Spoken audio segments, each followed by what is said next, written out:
Hello, Emmanuel Shahaf. Hello, hello. Identity, looking for a better Israel, a better future for Israel. Practically, a war is happening. We're in the beginning. We're at the threshold of a civil war, which hopefully will be avoided. But the government is definitely looking for a fight on many fronts. You're talking about Ben Gvir, for instance, right? Ben Gvir, Deri, a few people in the government are looking for fights.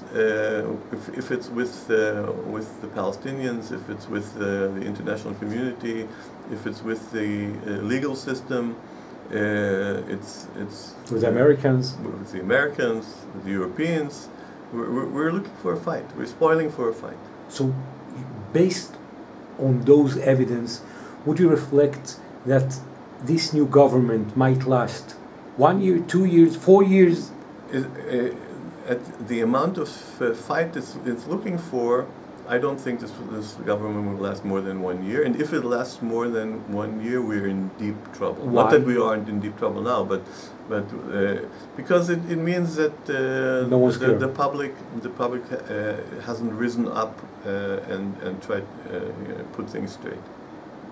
We're talking about the Palestinians issue. The current government is practically trying to avoid it for so many years.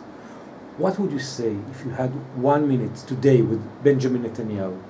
What would be your advice towards him? The only way to pull us out of many of these fights, if not most of these fights, or even all of the fights, is to look for an arrangement with the Palestinians. That's the only way, because the one thing that unites all the struggles is the issue is the international community versus Israel, and the Palestinian the conflict with the Palestinian galvanizes the international community against Israel, and as long as that is not being taken care of in any way, and apparently the government is not interested in it, that struggle of the international community against Israel on the basis of the conflict with the Palestinians will get stronger and stronger. They're saying, well, Mr. Shahaf, be patient. We'll go first of all for Saudi Arabia, and afterwards with more and more countries, as we already did, and then the last partner is going to be the Palestinian ones after the Abu Mazen. I sincerely doubt that we're going to make any headway with Saudi Arabia, because also the Americans are part of that, and the problem is the lack of stability of the situation, because this situation can blow up any day. Okay, any incident can blow up the situation, which will make everything crumble down, and will be a completely new ball game. So I just don't think you can run a country, a normal policy, if you do not stabilize the most critical issue, which is, in my view, the conflict with the Palestinians. Well, you were hearing people from the INSS. What is their perspective, the security assembly of Israel? Is it an urgent issue, as you were saying? It's for them, they look at it as an urgent issue in the mid and long term. They don't look at it as an urgent in the short term, because I think they're probably correct in saying that militarily, security-wise, things can be kept under control, possibly with a lot of violence, but they can be kept under control. In the midterm, it can be 2 years or even less than 2 years. Midterm, we have the issue of succession. That Abu Mazen will go, and whoever will replace him will have to see how that works out. And in the long term, of course, there's just no arrangement being proposed. So nobody knows what we're going towards, what Israel wants, how it intends to deal with the territories which are now being dealt with by the United Nations. And after 55 years, and Hague is waiting. Okay, Hague is waiting. The International Court in Hague, Court of Justice in The Hague, is waiting and deliberating on what to do with the territory. So they are saying in the Israeli government right now, well, so Hague is waiting. This time again, we're not going to cooperate with the United Nations Council, with Hague. We are not part of it. So what would you say to them? I think it's criminal not to relate in a positive way to what's happening with the United Nations, because it will have consequences relating to the bilateral and the multilateral relations of Israel with the European Union, with the United States government, with the Arab nations, with the Palestinians. So it's all connected, and to disregard what's happening in the United Nations is simply ridiculous. It's just as ridiculous as thinking that after 55 years of occupation, we can keep going as if nothing happened. You know, we're talking about what is going to happen with the international Supreme Court, but also in Jerusalem.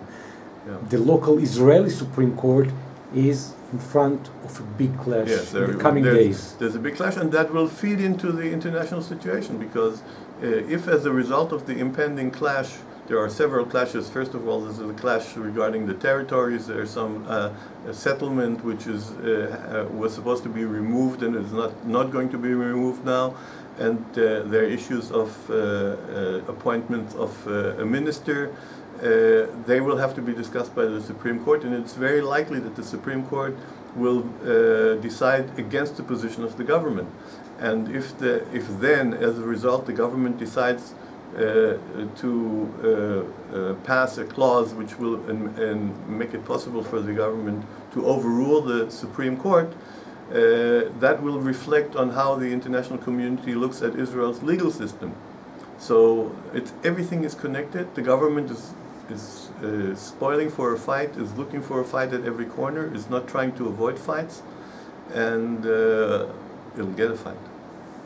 You are positive that they will get a fight from the Israeli judges? That seems that for the last year or two they are trying to avoid any kind of fight, and they already approved Benjamin Netanyahu as... I think the Supreme Court is aware of the fact that they made a big mistake when they approved Benjamin Netanyahu at the time. I think the Supreme Court will stand strong and will rule against the government in some critical decisions. Also regarding the Aryeh Deri ministry? Yes, I think that in particular, I don't think they will make it possible for Aryeh Deri to serve as minister. Because it's irreasonable? It's not reasonable. It's not reasonable that already last time he was appointed as a minister, the issue came up, and the government and the Supreme Court said that it's it's very close to being unreasonable. And after that decision made it possible for him to serve, he committed another 2 crimes and was convicted of them. So it's quite clear that the conclusion you can draw that it's not reasonable anymore for him to employ him as a government minister. So you're saying that no Deri or no Supreme Court as we know it, or no government of Benjamin Netanyahu. Yeah. This is a deadlock. Yeah, it's pretty much a deadlock, and the government will, if the way things look now, the government will use all the force at its disposal, and it has a considerable majority in the Knesset. It will probably go for the overruling clause, and that will mean that we have to go into the streets to save democracy in Israel. You know, we're talking also about another front with the Americans regarding Ukraine. Ukraine, yes.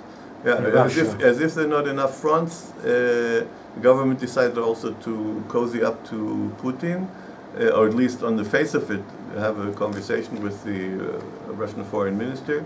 And there was an immediate response from the Senate, from Republican senator, head of the majority of the Republicans. Head of the majority of the Republicans.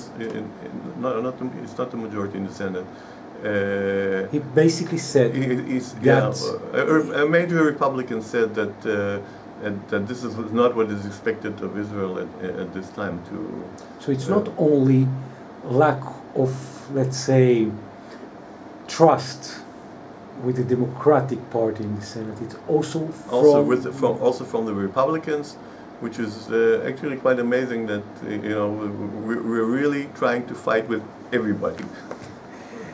And while talking about that, any good news that you might find in those intriguing times? I think the only thing that I can, and there's maybe some wishful thinking, that what's happening is telling the citizens of Israel that we have to stand up for our rights, and we have to go into the street and we have to fight for them, and the earlier the better, and we'll see in the next few days, next few weeks, to what extent that will actually happen. And also the launch of the new book in Arabic. In this crucial written time, by Emmanuel Shahaf. I'm happy to say that in the next few days I'll finally launch the book Identity: The Quest for Israel's Future in Arabic, and it'll be available in English, in Hebrew, and Arabic, and also soon to be on Amazon in Arabic. As the Senator Lindsey Graham said, I'm a bit worried. He's a bit worried, yes. Lindsey Graham is a bit worried, and if Lindsey Graham is a bit worried, that's quite meaningful. Emmanuel Shahaf, I want to thank you very much. People that want to be part of the community, Facebook, just be nice. Hopefully and respectful. Thank you very much. Thank you.